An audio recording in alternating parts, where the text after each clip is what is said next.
بسم الله الرحمن الرحیم. په پیل کې د خبرونو سرټکي. په هیواد کې د دوا د قاچاق د مخنیوي لپاره د قانون لاسلیک کېدل. په افغانستان کې د جوزا په میاشت کې د 10,000 څخه زیاتو د زیږون کارتونه ویشل. او په غزه کې د اسرائیلو د بریدونو په پایله کې له 40 څخه ډیر کسان شهیدان شوي. د لوی مهربانه خدای په ثنا او ستاینې سره درنو لیدونکو سلام. د نن ورځ خبرونو ته ښه راغلاست.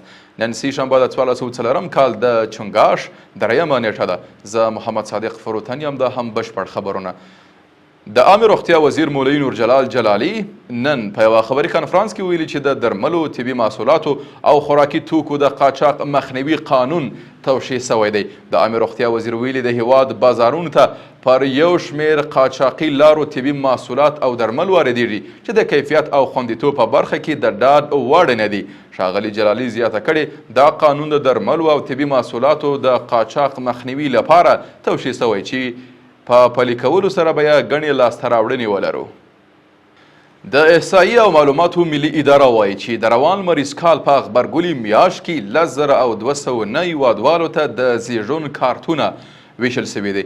د یادې ادارې د معلوماتو له مخې په کابل کې تر ټولو زیات 1,152 د زیږون کارتونه ویشل شوي دي. دغه راز یادې اداره وایي په غبرګولي میاشت کې 1,619 د مړینې پارچې هم ویشل شوي دي. د اوبو او انرژي وزارت د پانګونې د جلب او جذب رئیس مولوي رحمت ولی رحماني د چینایي شرکتونو له مسؤلینو سره وکتل. د اوبو او انرژي وزارت وایي چې په دې کتنه کې د چینایي شرکتونو د مسؤلین د ډبرو سکرو له سرچینو څخه د برېښنا تولید او د برېښنا تولید بندونو د جوړولو په پروژو کې پانګونې ته لیوالتیا څرګنده کړې. ورته مهال ښاغلي رحماني په دې برخه کې د اوبو او انرژي وزارت له لوري د بشپړې همکارۍ ډاډ هم ورکړی.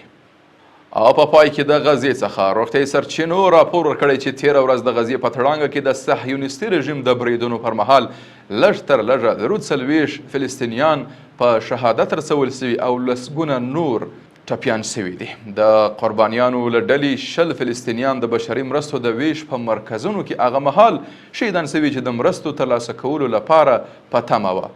په غزه کې د بشري مرستو د ویش له پیل راهیسې تر اوسه پورې د هغو فلسطینیانو شمېر چې د مرستو ترلاسه کولو پر مهال په مستقیمو ډزو شهیدان شوي له 400 کسانو څخه اوښتي دي. قدرمنو لیدونکو له ملتیا مننه. تاسو کولی شئ د اروج بېلابېلې خپرونې د دې ادارې د سوشل میډیا له طریقه وګورئ. تر بیا ښه وخت او ښې چارې.